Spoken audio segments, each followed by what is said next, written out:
Okay, so the last kind of gun I want to talk about is lvlp, low volume, low pressure. These guns run with they have lower pressure coming into the gun and they have very low pressure coming out. Like hvlp, the pressure is reduced inside the gun.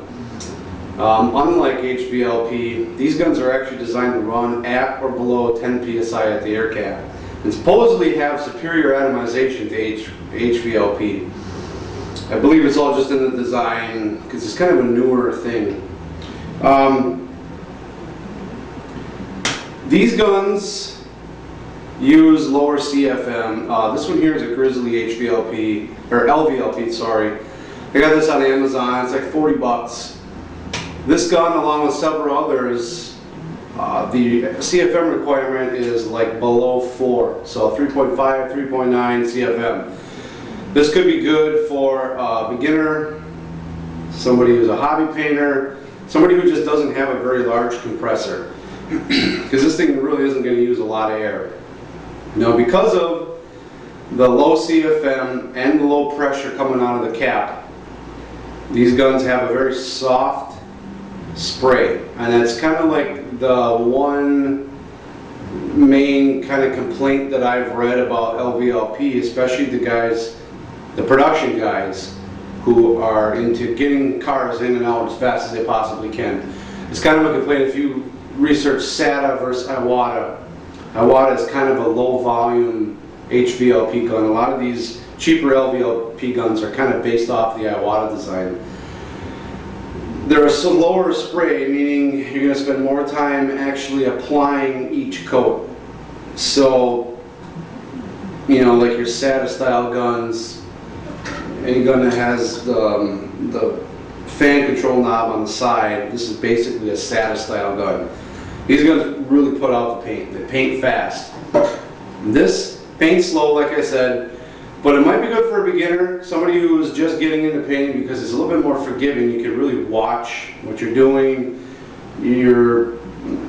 There's more opportunity to really see what's going on without a lot of guesswork.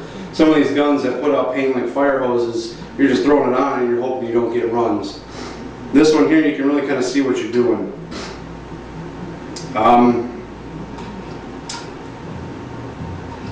So I covered the low CFM, low pressure at the cap. Because of the low CFM and the low pressure at the cap, you will get very low overspray, very high transfer efficiencies.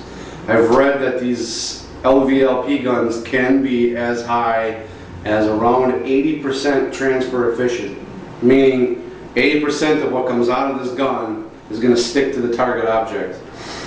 And I've also read that, I think I said before, these LVLP guns are supposed to be really good for top coats, or not so much base coat. You can spray base coat through them, but they're supposed to really excel at especially clear coats. I'm assuming probably single stage too.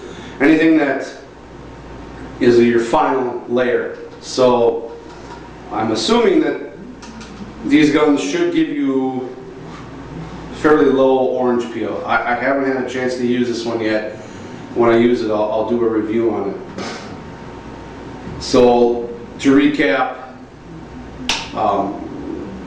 up to less than or up to 10 psi at the air cap. So I would assume that these guns would be fully allowed in any HVLP area, because it's like HVLP plus. It's got lower PSI at the cap and higher transfer efficiency because of the low CFM. I do want to talk about a couple of websites. Now, I'm not like endorsing anybody here, but there's a website called Spray Gun World that has a ton of paint guns. If you're not into looking for a cheapo, this is, I would consider kind of a cheapo, even though this is pretty well made for the money compared to the Harbor Freight purple gun, which is, I mean, it works. There's a lot of guys that really like these things, but they're kind of not, they're kind of junky, if you ask me. This gun here seems to be a lot better made than the purple gun. Seems pretty good. For 40 bucks, it's worth looking into. A lot of your higher end LVLP guns, like your Sharps and stuff, they tend to be up in the 8 to 9 CFM range, so you're starting to get kind of high again. But on Spray Gun World, they have an Italian paint gun called Asturo that is like 3 CFM. I almost bought one, but I didn't. So to get back, Spray Gun World and Spray Gun Depot, which is a part of TCP Global's conglomerate website, those are two good spots to go and look for paint guns and compare statistics, compare prices, not statistics, but like specifications. That's what I was looking for. Their CFMs and all that kind of stuff. So those are good websites to look. And there's eBay, there's Amazon. I got this through Amazon.com. eBay, real quick. I got a couple minutes here. Let's go get my gun real quick. This is an Iwata that I got for free. It was found in a dumpster behind a body shop. Cake full of primer. Did not have a cup on it. If you do find a used paint gun and it doesn't have a cup, don't freak out, because you can buy these for dirt cheap through Harbor Freight. This was $6. This cup screwed right onto my Iwata. So that's an option too. The one thing you do want to watch out for when you buy a used paint gun though, especially with these high-end ones, if you do need parts, the parts can be very expensive. This gun here has a 1.5 tip. It's a little bit big for my needs. So I tried using this for base coats and clear coats. It just kind of put it on a little too heavy. I wanted to switch to a 1.4 or a 1.3, but this is an LPH 94. It's an obsolete gun. They don't even make parts for this anymore. I couldn't get a different tip needle and nozzle, or air cap I mean. So I'm kind of SOL.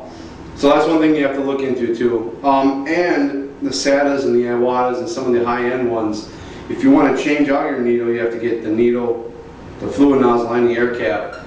And you're looking at, in some cases, $200 to do that. So you're basically at buying a new gun almost. So I just wanted to kind of go over as much as I can think of in my head as far as the different guns that are available and where to find them, just to kind of help you guys know where to look and know how to compare, and hopefully you can make some sort of an educated decision from here. So with that, I'll end this video. We'll see you later. I'm going to do more videos related to painting and things, so check them out as they come onto YouTube. And see you later.